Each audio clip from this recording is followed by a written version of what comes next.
Justru malah mengkotak-kotakkan antara agama. Seagama aja terkotak-kotak. Aliran ini, aliran ini, aliran ini, aliran ini. Membesar-besarkan gerejanya. Padahal membesar-besarkan masjidnya. Padahal enggak. Maksudnya itu ini adalah dari tempat mengaplikasikan masjid yang ada di hati. Gereja yang ada di hati. Vihara yang ada di hati. Terus kalau yang soal tadi Gus cerita tentang rencana mendirikan pesantren yang Soko Tunggal yang yang Gus di laboratorium itu gimana ceritanya Gus itu Gus? Jadi sebenarnya kita ini sudah ada taman mini Indonesia. Bentuk fisik pulau-pulau ada. Butin itu brilian, bagus. Zaman Pak Harto sudah membangun suatu bentuk fisik, ikatan fisik. Tetapi fisik sendiri tanpa ada soul, tanpa ada roh, sesungguhnya kan tidak hidup. Maka Pancasila kemudian terkhianati. Demokrasinya jadi rusak. Demokrasi kita ini demokrasi one man one vote, demokrasi langsung. Ya kan? Padahal Pancasila jelas kerakyatan yang dipimpin oleh hikmat kebijaksanaan dalam permusyawaratan perwakilan. Ini demokrasi perwakilan. Ini pengkhianatan terhadap Pancasila. Kenapa sampai terjadi begitu? Karena tidak ada contoh miniaturnya. Maka saya bikin pesantren multi agama. Itu yang menggagas siapa Gus? Saya sendiri bersama Gus Dur. Tapi idenya ide saya. Ide itu muncul ketika gereja Isa Al-Masih diubrak-abrik sama kelompok radikal. Kemudian saya bela, Gus Dur menulis surat ke saya, Gus tolong dibela. Maka kemudian saya bela, terus daripada ini setiap saat saya membelani orang rusak gereja, gereja yang dirusak atau tempat ibadah yang dirusak, kita bikin forum agama lah. Nah, baru konsep itu muncul. Ada anunya, ada apa? Nanti di pahat di batu itu ada tujuh pasal yang mendasari kenapa kita harus bikin miniatur ruh keindonesiaan.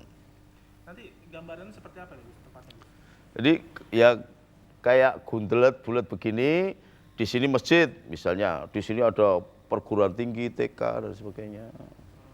Sini vihara, ini perguruan tinggi TK dan sebagainya. Di sini ada kuil, ada perguruan tinggi sampai TK. Ada pasar di mana semua orang bisa berhubungan, dan di situ kita kasih nama kampung-kampung tokoh-tokoh bangsa ini, misalnya Kampung Soekarno, Kampung Soeharto, Kampung Gus Dur, Kampung Mega, Kampung siapapun orang-orang yang pernah berjasa tanpa kemudian ada pagar. Ada kayak semacam klaster tapi tidak perlu dijaga, tapi biar hidup betul. Tidak seperti sekarang ini, kita ini di penjara nggak mau, tetapi bikin rumah pagarnya tinggi-tinggi sehingga mempenjarakan diri sendiri kan. Nah kita hilangkan begitu. Saya kepengen kehidupan seperti dulu. Saya rindukan ketika ibu saya bikin sambal kok terasinya nggak ada, bisa minta ke tetangganya, yuk minta terasinya dikit. Coba betapa indahnya begitu. Seperti negara kuru kata Bung Karno. Negara yang ijo royo-royo, tuwuh kang sarwa tinandur, murah sandang, murah pangan, tentrem, totro tentrem kertora harjo. Enak semuanya. Wong Majapahit dulu 350 tahun itu sudah bisa, 350 tahun itu bisa memberikan kesejahteraan. Punggawa terakhir gajinya itu 15 juta atau 50 gantang beras. Punggawa paling rendah. Berarti rakyatnya hebat. Karena apa? Karena dia akrab dengan Allah. Lingkungannya baik, semuanya baik. Sekarang semua dieksploitir tanpa kendali. Sampai kemudian ada kesurupan massal. Ini kan nggak masuk akal kan? Coba sampai teliti bagaimana logikanya itu bisa kesurupan massal. Kalau kembali ke agama masuk akal. Karena jin itu diciptakan oleh Allah, makannya adalah fosil-fosil. Tulang-tulang. Nah ketika ini membusuk menjadi batu bara, menjadi tambang ini, diangkat, dibawa ke luar negeri, bubar ini. Makanannya hilang, dia cari makanan keluar. Semula mereka tinggal di gunung-gunung batu bara, di sini. Bukan ditahan loh, mereka makan karena memang habitnya di situ. Begitu ini dibawa ke Cina, semua batu bara diambil ke Cina, pasir besi diambil ke Cina. Padahal kelompok-kelompok makhluk Allah yang namanya jin itu makanannya begitu. Diambil dibawa ke luar negeri. Kalau masih di sini nggak apa-apa. Sudah begitu Karena Allah mengatakan bahwa gunung itu adalah paku-pakunya bumi, diambil beribu-ribu, berjuta-juta ton. Terjadi ketidakseimbangan, maka muncul tsunami-tsunami baru. Sederhana itu logikanya. Terus sampai sekarang kenapa belum terrealisasi itu Gus? Yang tempat yang tadi Gus bilang. Ya ini memang nampaknya harus ada langkah-langkah yang dijiwai dengan Allah dan malaikatnya. Nah selama ini pemerintah pusat maupun daerah ini kan masih dijiwai spotnya itu adalah kekuasaan.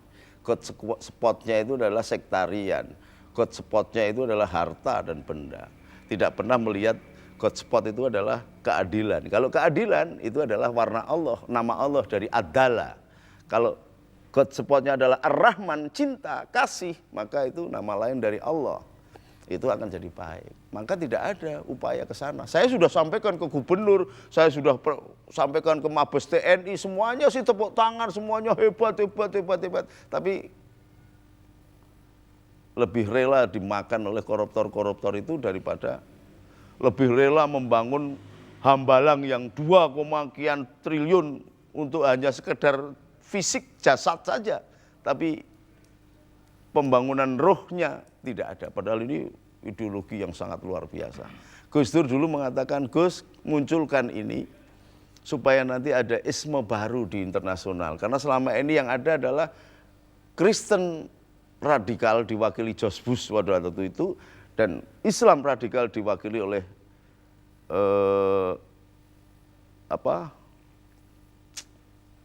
siapa itu teroris itu? Osama bin Laden. Nah kita munculkan isme baru yang lebih komprehensif dan lebih lunak, namanya Islam ala Indonesia. Jadi tidak disibukkan pertarungan antara Islam dan Kristen sehingga sing ribut itu Osama dan yang ribut itu George Bush dan kontraktor terorisnya yang bernama Osama. Semua bangsa sedunia ini jadi ribut, semua nggak ngerti juluntrungnya. Maka kita munculkan isme. Kalau Islam ala Indonesia, Kristen ya ala Indonesia. Yang dulu memang Jawa ini atau Indonesia ini menjadi sentral kebudayaan tertinggi di dunia. Belum ada universitas di dunia, universitas yang pertama kali semua Icing, Fasen belajarnya di Jawa, namanya Universitas Sriwijaya. Dengan konsep pesantren yang seperti ini, multi agama, Gus sendiri berharapnya santri-santri ini nanti setelah lepas dari sini seperti apa? Dia akan menjadi pemimpin-pemimpin yang mengabarkan bahwa Islam dibikin oleh Allah. Ada Islam dengan I kecil dan Islam dengan I besar. Artinya? Islam dengan I kecil adalah Islam yang dibawa risalahnya oleh Rasulullah SAW. Tapi Islam dengan I besar adalah Islam yang dibawa oleh Sayyidina Adam sampai dengan Sayyidina Isa. Memperjuangkan agama tauhid. La ilaha illallah Adam Rasulullah. La ilaha illallah Isa Rasulullah. La ilaha illallah sampai 319.000 nabi. Itu Islam semua, mengajak kepada Allah semua. Maka konsepnya Islam itu adalah ketika seseorang menyerahkan jiwa dan raganya kepada Allah, itu disebut taslim. Orang yang taslim disebut muslim. Jadi meskipun dia itu Kristen atau apa, muslim namanya. Dalam skala Islam I besar. Itu. Jadi nanti kira-kira gambarannya seperti apa nih Gus? Kalau misalnya santri setelah lulus belajar sini, kira-kira nanti Gus pengen seperti apa di mana? Ya kalau memang ada pendeta yang ikut belajar di sini, jadilah pendeta yang menabarkan keimanan, mengajarkan menebarkan agama dengan cara yang dewasa kayak supermarket gitu loh. Ada jualan sepatu itu berderet, sepatu semua nggak ribut. Ada yang jualan pakaian semua sederet. Ada yang jualan ini sederet, dewasa aja. Berikan kebebasan mereka untuk choice dari variabel option agama masing-masing. Maka akan terjadi kedewasaan beragama. Setiap agama tidak menjelek-jelekkan, tidak membesarkan diri dengan melakukan black campaign, tetapi menunjukkan kemanfaatan khairunas anfa'uhum linnas. Sebaik-baik manusia adalah yang berbuat baik bagi manusia yang lain. Maka orang akan memilih agama dengan cara dewasa begitu. Sekarang ini kan agama kan hanya agama warisan saja, wong pendeta ini kadang-kadang ramudeng, kiai ini ramudeng, apalagi umatnya. Oke, gitu.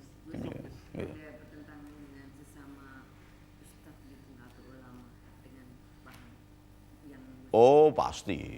Mau dari sejak zaman Nabi aja muncul Syiah, muncul Sunni, Mu'tazilah, ada Khawarij, ke bawah sini ada muncul ini, sekarang ada LDII, ada PKS. PKS itu kan agama sesungguhnya yang dipraktekkan masuk ke kenegaraan, yang mengajarkan radikalisme. Jadi bentuk pertentangannya seperti apa? Pernah membuat tulisan atau protes atau apa? Atau mungkin Ya. di satu forum gitu. Ya mereka protes dengan saya nggak berani, karena saya termasuk kepala suku yang tidak seperti Gus Dur. Kalau Gus Dur sih tertawa aja, kalau saya marah tak tempeleng kan, karena pasukan saya banyak. Saya pernah tantangin di balai kota itu Hizbut Tahrir, ketika ngelek-ngelek Gus Dur itu tak tantangin semua. Nah, mereka nggak berani. Tapi kalau diskusi-diskusi, ya udahlah, kita sudah ada bedanya kok. Kita tidak perlu diskusi lagi. Sawaun alaihim andartahum an lam tundirhum la yu'minun. Wong sudah dikandani ora dikandani padha wae ora bakal percaya. Ya sudah, kamu begitu, aku begini. Lakum dinukum waliyadin gitu loh. Sederhana aja, silakanlah, nanti kan sama-sama matinya, sama-sama ketemunya. Kamu dasarnya katanya Quran dan hadis, saya juga Quran dan hadis, ya udah. Jangan kemudian kamu menafsirkan sesuatu begitu, saya harus mengikuti tafsirmu, enggak bener dong. Saya pernah memimpin umroh Lemhanas, jenderal-jenderal semua. Ini gara-gara tafsir loh ini Mas Rio. Namanya Koswara, yang satu namanya Bu Muawiyah, Kapolda Banten. Bawa buah kesemek. Masuk ke imigrasi gitu ditanya oleh petugas imigrasi, "Mahada, apa ini?" "Kesemek." Nah, petugas imigrasinya marah. Wah, bingung tuh Bu Muawiyah ini juga bingung, terus saya dipanggil. "Ya Syarif ta'al, hada muskilah, ya Syarif pemimpin, tolong ini ada masalah ini. Oh, kurang ajar mental." Jadi orang sopan, saya tanya kok malah jawabannya beda gitu. "Apa?" "Mahada, ma ismu." Oh, saya langsung paham. Ihada lugat Sunda, aus lugat Jawa, kesemek. Lalu lugat Arabik. Ini dialek Jawa namanya buah kesemek, kledung. Bukan bahasa Arab. Karena kalau bahasa Arabnya, iki apa ini?